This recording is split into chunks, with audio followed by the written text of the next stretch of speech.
Hi, everybody. What a treat to turn the tables on our co-host for the Cancer Breakthrough Summit and my interviewer for this summit as well, Dr. Michael Karlfeldt. This is such a treat. You know, I was thinking about this over the last couple of days and getting ready for this conversation. Even though our circles have been moving in the same direction for some time, I did not get to start really hanging out with you until the photodynamic therapy conferences and the bioregulatory medicine conferences in the last couple of years. Like, how is that possible that despite all of our commonalities and our common circle, that our paths have only really integrated in the last 2 years? Just amazing. I agree. And I think this kind of speaks highly to how this space is evolving so quickly. Yeah. And how we're making these stronger connections, and we're realizing that what I'm doing, someone else is doing as well, and we can then bring those pieces together and gain even more knowledge. And that has been the beauty, I think, in these communities, and that's why these type of events become so important. So it's really cool to see how everything is just moving forward. It is. It's so beautiful. And it makes me think about what we're describing here as this sort of mycelium net. So anybody who's ever read the book Mycelium Running by Paul Stamets understands that we have this sort of network, kind of like our internet of the earth is through our mycelium net that goes around it, our fabulous fungi that come through the environment around us. Well, that's kind of like what we are. And so today, this is a beautiful segue, because what you're going to speak about is about the ecosystem of cancer. So even from the macro, so the ecosystem perhaps of the standard of care sort of environment or ethos, all the way down to this beautiful bridge to the integrative side of things, and then down into the patient themselves, from the outer, what you see here, to the tissues, to the organs, to the cells and the components of the cell, and these concepts known as our tumor microenvironment or our extracellular matrix. So first of all, maybe define for our listeners what the heck we mean when we talk about the ecosystem, maybe from the macro to the micro, and where we're going to go with this conversation today. Yeah, and I loved how you kind of bring in the macro to the micro, because it is truly that. And we know that in physics, as above, so below, so to say. And the principles that exist at a higher level, reflect themselves in the more kind of micro environment. So you can then create, and that's where you bring in things like feng shui, you bring in, relationships, you bring in, where's your place in the world? How do you relate to your family, to your friends, and how do you feel safe in your world? So all of that creates a kind of a macro environment that we exist within. And that becomes a reflection of the signaling that takes place and inside the body, into that microenvironment. And the ecosystem is, when we look at cancer, we think of this tumor, and we always think that everything within that tumor is the same. There's no change within one part to another. And then we don't even look at what's around it. All of it is just that. And maybe we radiate around the tumor because we think maybe there's some other kind of cells there, but we don't recognize that this is a very complex ecosystem, and that all these components that exist within the tumor, one portion is not the same as the other. And any kind of intervention that you do will then change the expression of that environment. So it's just like if you have a neighborhood and then all of a sudden you have 2 new families moving in. And in that neighborhood, all of a sudden the interactions, the relationships, the dynamics, all of that is going to change. And it's the same exactly that happens within the ecosystem of a tumor. So any kind of intervention that you do will then shift that either towards the better, the worse, or expressing in a different way. So it's really important to understand that you can't just simplify it. You have to look at it from a from a kind of complex system and address it as a complex system, and then look at the health of that whole environment, of that whole ecosystem, and then nurture that whole ecosystem in a way that then can make it express itself in the best, the most beautiful way. Just like any kind of garden, how you feed it, how you water it, what kind of seeds you plant. Am I going to kill it just with toxins, and what's that going to create? Or am I going to create this beautiful organic garden, that's just going to bring these healthy, nourishing vegetables and flowers? And so it's the same thing within the tumor microenvironment. So it's important to look at it as that, rather than, here I have a tumor that I got to cut out, I got to attack, I got to burn, I got to poison, and once I poisoned it and cut it out, then I'm cancer free. No, it's still that environment that you got to look at. Huge, and that's one thing that I know I've said, you've said, and other people on the summit have said, that you really cannot heal from the environment in which you got sick. And so that kind of alludes to a lot of things, a lot of layers, down to sort of the familial ecosystem, to the communal or cultural ecosystem, to the ecosystem of the industry, but even more specifically to that cellular and intracellular ecosystem. This is huge. And so talk to us, you alluded to this concept of heterogeneity. You kind of mentioned that there's like one tumor is not just one tumor. Can you speak to that a little bit more and tell us what happens if you are putting pressure in with one particular treatment in a heterogeneous environment? What happens? Yeah, what is interesting is that you have then the tumor, you go in, you have a biopsy, and then you say that these are the defects that are there. These are the genetic steps, these are the mutations that we're seeing, and we're gonna, because these mutations exist there, and then you assume that that's a picture that exists within the whole tumor. But in reality, you've only kind of put a little bit kind of in that area, and now you're focusing treatment on that whole, cancer, as a disease, with what you just found in that little one area. So it's like gaining information about a whole city by just looking at one tiny little neighborhood and thinking that you can then translate that information into the whole city, when you know that that is not the case. And it's the same within a tumor. So that's why it becomes so important, because then that each section functions differently. Each section is a neighborhood in itself, and it behaves differently than just kind of the one that you did the biopsy.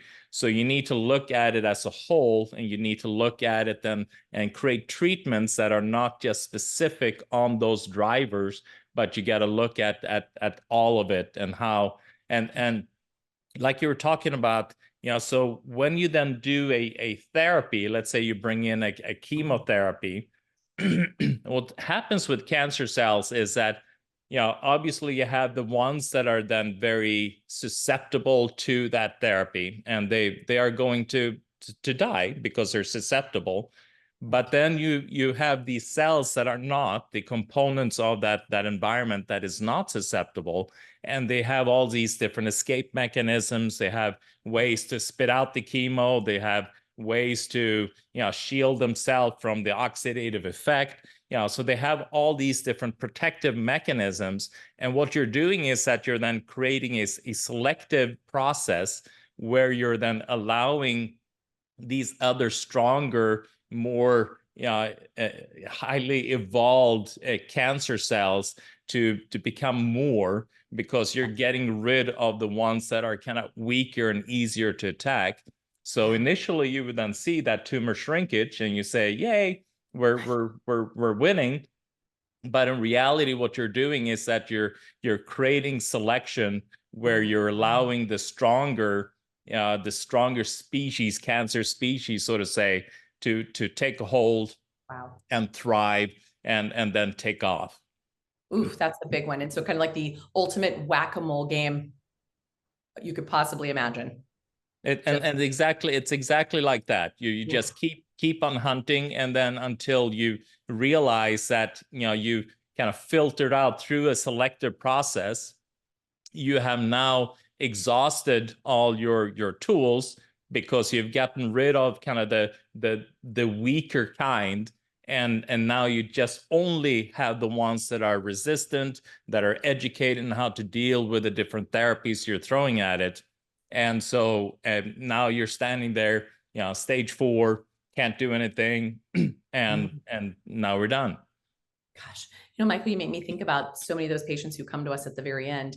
They've literally harvested all of the weaker cells through maybe first line of therapy, second line of therapy, third line, and all is left behind are the more difficult to kill, more aggressive, more assertive cells. And what standard of care wants to do at that time is just say, we're just going to, like pour holy hell napalm all over you and hope for the best. That's known as this maximum tolerated dose approach. And yet what you're describing is what people like Dr. Robert Gatenby out of Moffitt has come to find, that when you over harvest and you push back those weaker ones and you only leave behind either those more resistant, aggressive ones, or even invoke the waking up of dormant stem cells, now our tendency is to want to hit it harder. And that's actually exactly the moment to go to a lesser approach, like a backing off. And so he's talked about, and other researchers around this country have talked about applying more of this adaptive approach. And so instead of, maybe you go and you harvest a few of the weaker ones, and then you bring in support and resources for the rest of that ecosystem. So talk to us about some of the strategies you might do to support the ecosystem while there may be pressure on those cells to kill off those cancer cells. Yeah, and you're bringing up a really important point, is that when you can then do a little bit of pressure in order to be able to kill some of those cells, but not all, and that allows then the immune system then start to kind of recognize what is being killed off, seeing the components of those cells, and then being able to create an immune response, rather than doing kind of like you're saying, just pouring all that toxic waste into an individual, and also destroying the immune system response. If you just do a little bit of those cancer cells comes out, immune system able to recognize it, and then able to then go and address that, which becomes then a beautiful process. Yeah, it's very elegant what you're describing when it's done well. It's not like standard of care or being aggressive is a bad thing. It's when and how you apply it, and the manner in which you apply it, that can actually be harnessed in a very elegant way. And so I think that that's where we as integrative professionals see the utility of that. But what's even more is we can bring in other tools simultaneously to bolster the healthy. So tell us about that. That's your jam. Yeah, exactly. And so, working with the tumor microenvironment, or working with that ecosystem, and an important aspect also to understand that there's no separation between the tumor and the environment. And the environment in itself, the health of the environment, it actually signals to the tumor and then controls the behavior of the cancer cells within the tumor. So if you have then an inflammatory environment, or a toxic environment, or a bunch of infections, then the signaling to the tumors can be much more aggressive. And it will also then drive more cancer stem cell activity. And they've actually seen, talking about cancer stem cells, which are cancer cells that can, they are chemo-resistant, tend to be chemo-resistant, tend to be radiation resistant, and they tend to just kind of hang out there, and they're not really fast metabolically active, so they're hard to attack. And once you're then done with your chemo, with your radiation, they go to work. And they actually go to work even more. And what's fascinating is that the environment around that tumor can then activate normal cancer cells to become then cancer stem cells. And so these cells are able to kind of shift back and forth depending on what kind of attack, or depending on what you are doing to that environment.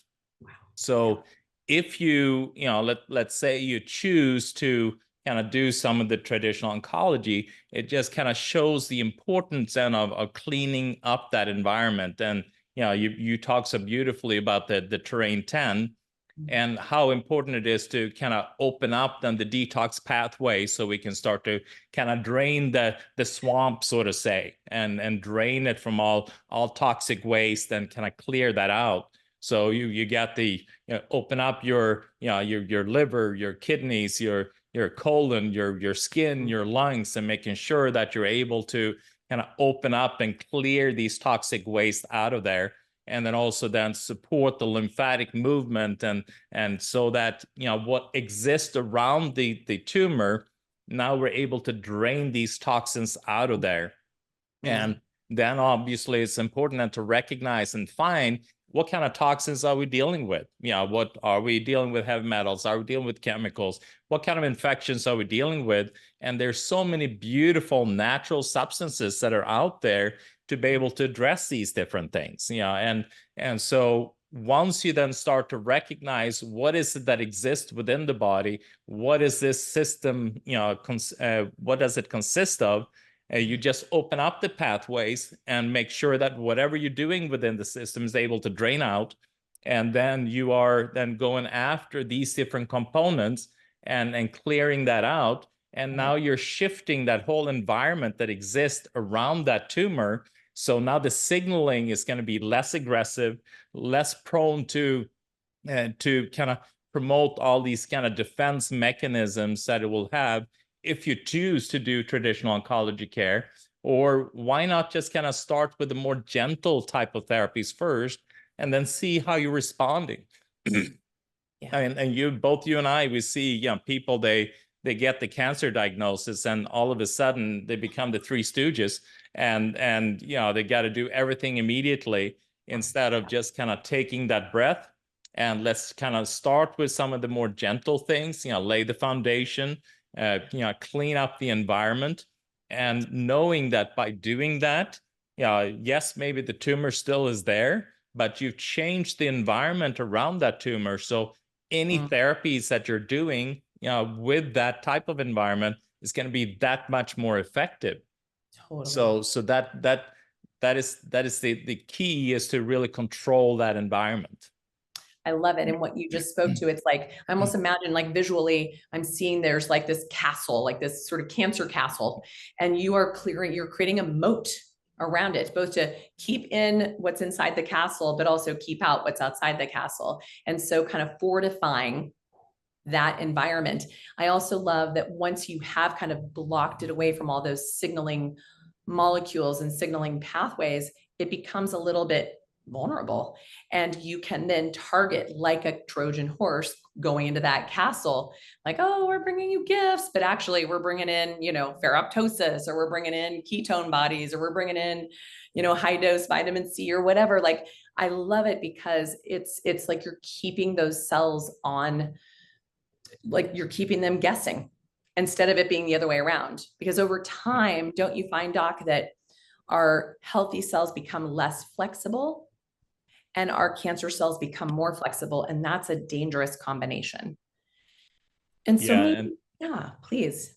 Yeah, and that's, I mean, both our friends, Dr. Paul Anderson, it still always stick in my mind. The first time I ever interviewed him on my radio show, he said, well, we've got more healthy cells than cancer cells. So the importance of focusing on the healthy cells and focusing on their behavior and optimizing them becomes so important when you're dealing with this. And exactly what you're saying is that if we have strong, healthy cells and they're flexible, the ability for cancer cells and to convert them or shift them into cancer-like behavior is going to be, it's going to be impossible. So by focusing, instead of fighting cancer, we should then focus on obtaining health.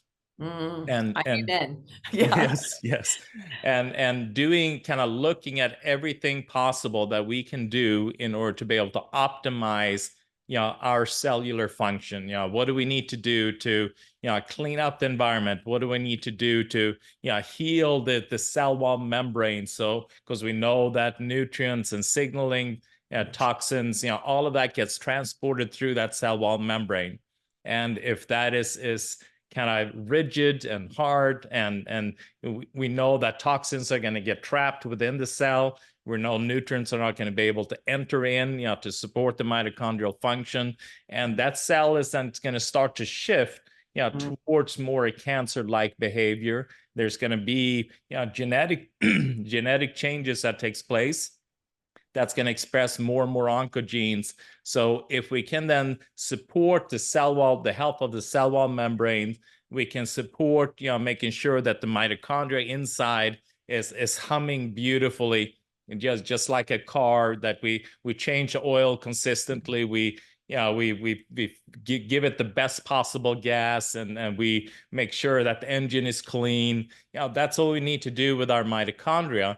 And by doing that, then we are then shifting the cellular expression, and it's what we see is that healthy cells beget healthy cells. Yes. Meaning that we are then promoting the division of more and more healthy cells, and then cancer becomes something that becomes easily controlled because it lives in an environment where it has a hard time to gain an upper hand, because the environment just says no.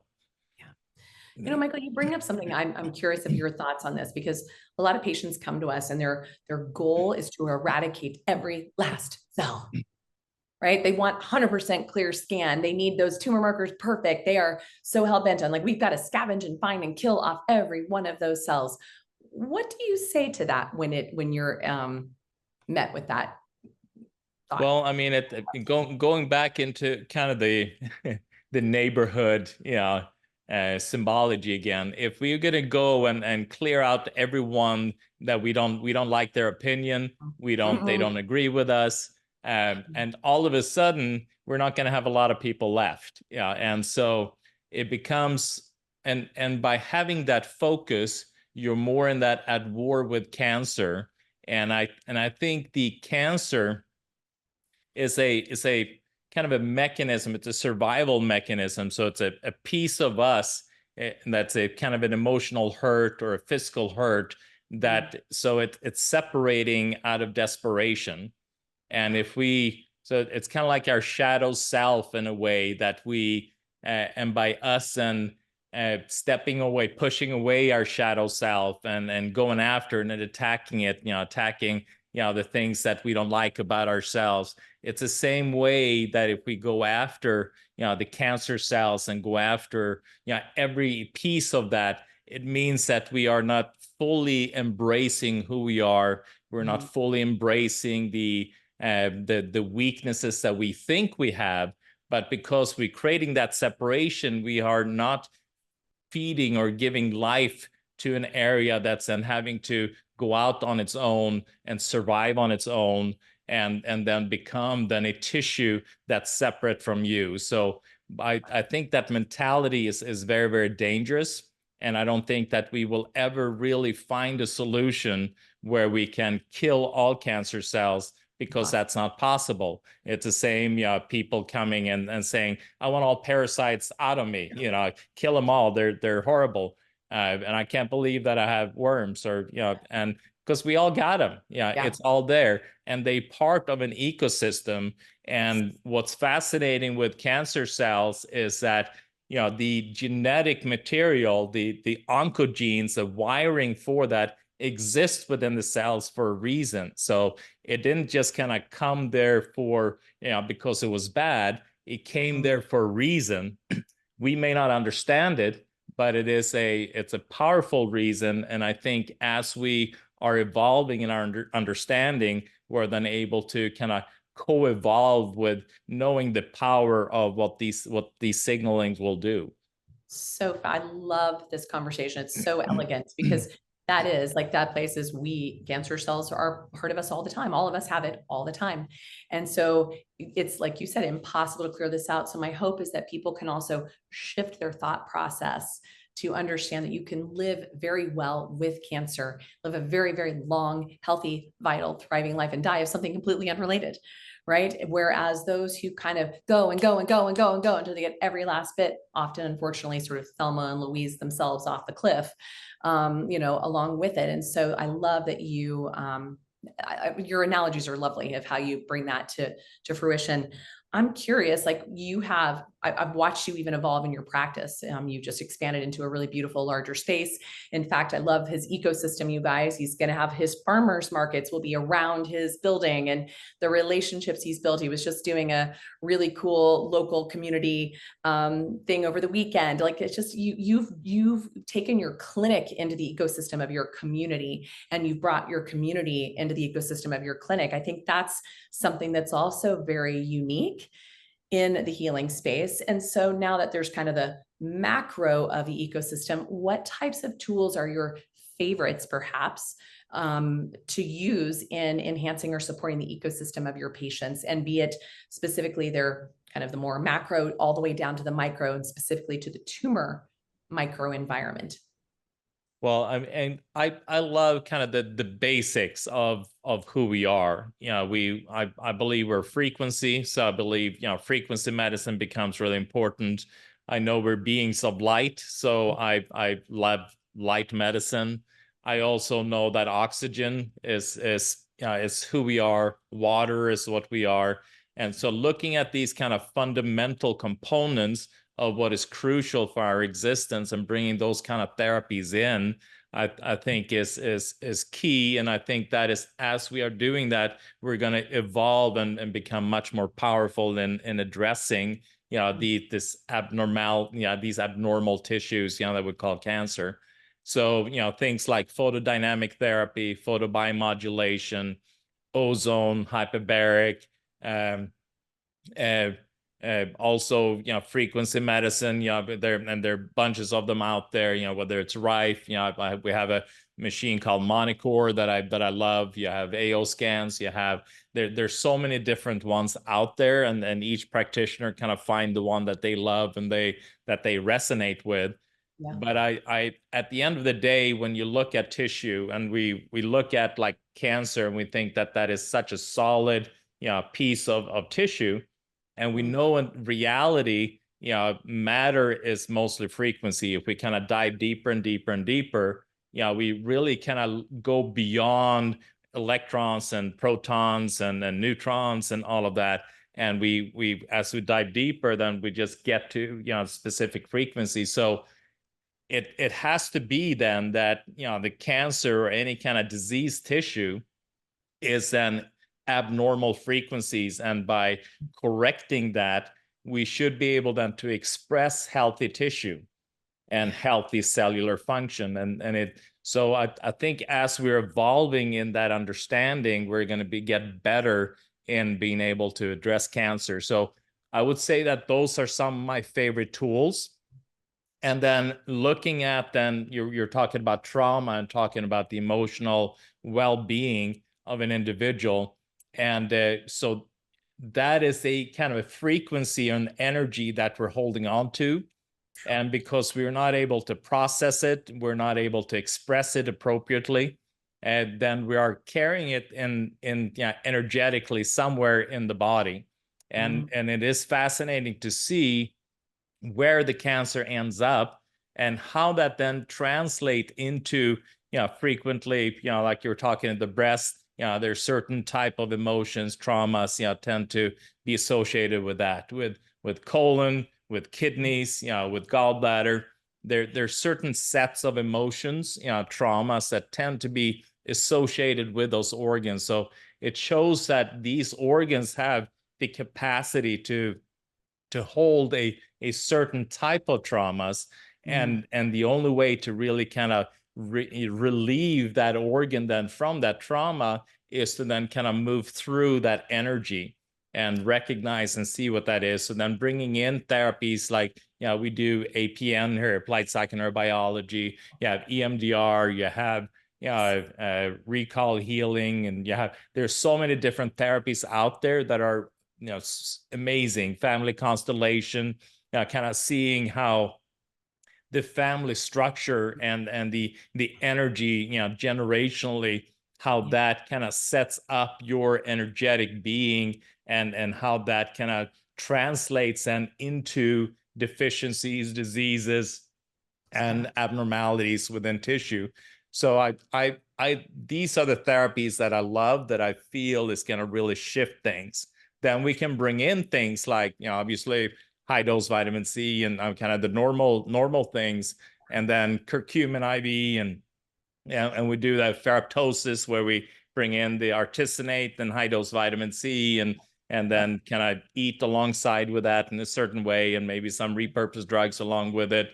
And then we kind of work on it metabolically with, poly MVA maybe, and DCA, and so we have, and then control the kind of a inflammatory signaling environment with, like curcumin or boswellia, frankincense, or, then bring in some EGCG, resveratrol. So there's so many cool tools that exist that we can bring in. And these, I feel, is kind of things that you bring on top of doing the foundational things, which I feel light, oxygen, water, frequency, and with that, kind of the emotional, mental well-being of an individual. Ooh, so delicious. And what you just like helped illustrate here was, we typically have just our focus in standard of care tends to be destructive in nature. That's its job. It's to get rid of, to kill off, cytotoxically reduce. That's the terminology that we use there. So chemo, radiation, targeted therapies, surgery, those are the main ones. We might have then endocrine blocking therapies, endocrine disrupting therapies. We might have immune therapies that are about trying to turn on or off a switch to the immune system, turn off a part of the immune system that provokes cancer, and turn on a part of the immune system that provokes actually autoimmunity, which not a great idea for someone who's got an autoimmune history. You can send them off another cliff, right? So you just showed folks that there are dozens of powerful tools that can work alone or in combination, like the right dose, duration, combination, together, just in the integrated space, or with conventional medicines, or everything in between. I just love that you illustrated that so beautifully, that hopefully people, their ears were percolating around, what was that? What was that? What was that? What was that? What was that? And they'll get curious to want to dig deeper. But I want to just highlight something that you said. You're talking all about ecosystem here. And you talked about the fact that we're kind of built to these fundamental molecules, and you really love the light and the sound and the water. And it's so funny. I love this concept. It sounds so esoteric and woo-woo, but it's just biochemistry, folks, which is, we are stardust.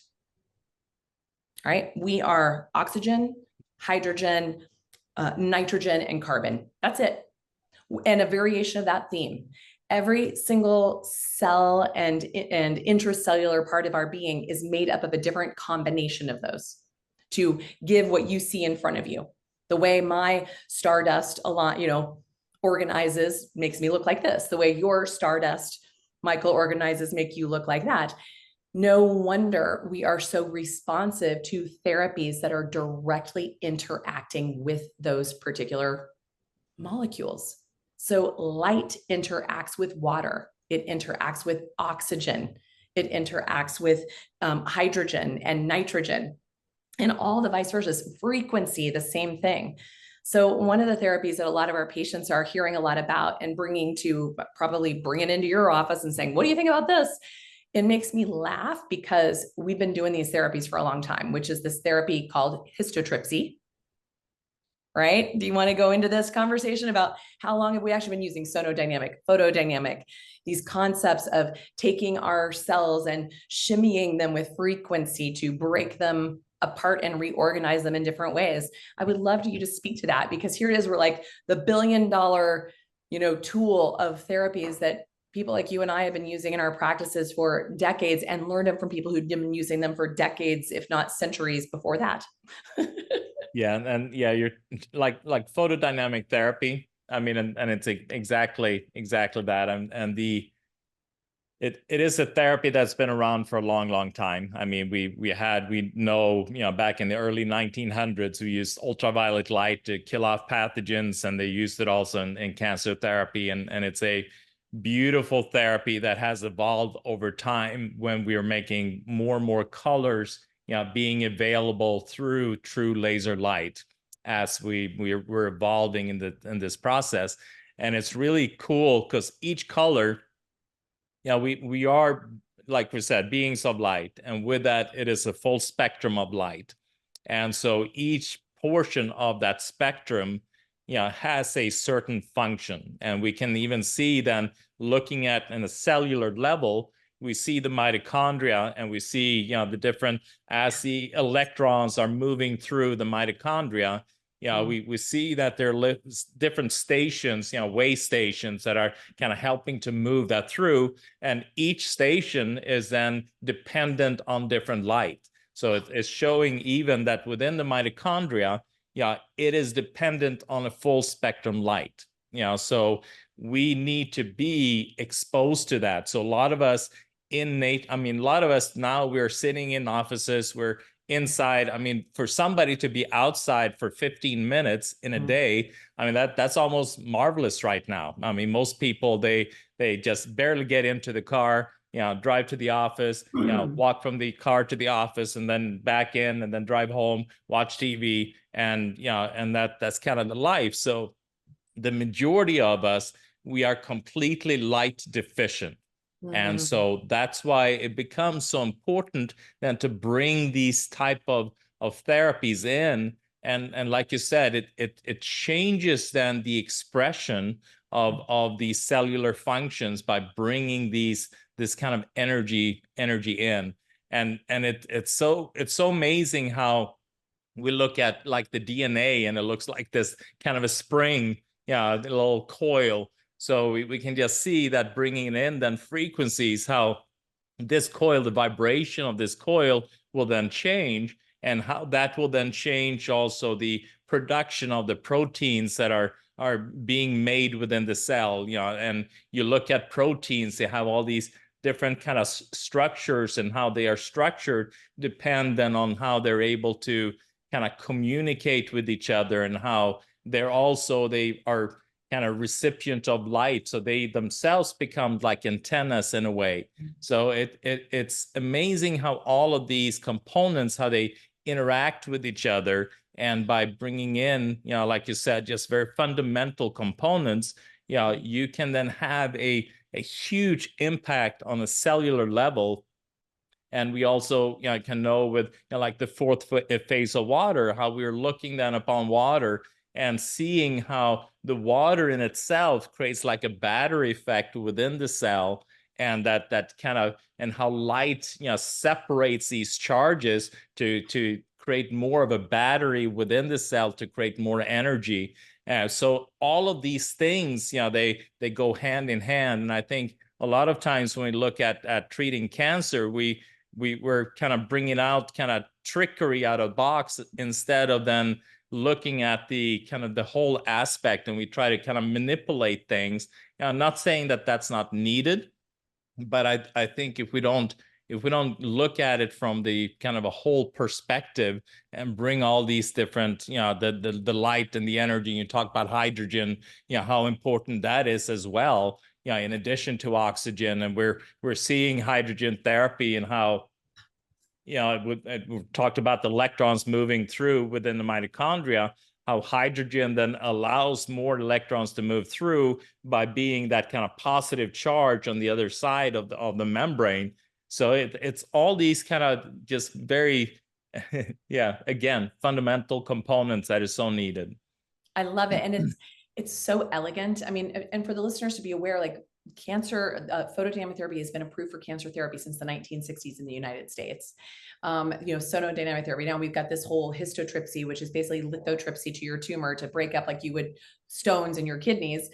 This is doing the same thing in the tumor area, and everyone, it's being approved for liver mets and different things like that. That we're excited to see these therapies because they're far less invasive. They're far less toxic. You still need to prepare the field the microenvironment, because if you break these things down too quickly, which is my concern of these newer, FDA approved therapies, they tend to be like a lot more is better approach. That maximum tolerated dose. So you have to be mindful of things like tumor lysis or cytokine release syndrome. Those are the things, again, we as these nuanced integrative practitioners, we take full audit of the whole terrain and know how to best support them. And what Dr. Michael has all these tools, like his toolbox is like a clown car. Like you can't believe how many things are coming out of it. At the end of the day, it's really beautiful for people to know that there are tools to address, like you said, the fundamentals, but actually have merit in standard of care treatment of cancer.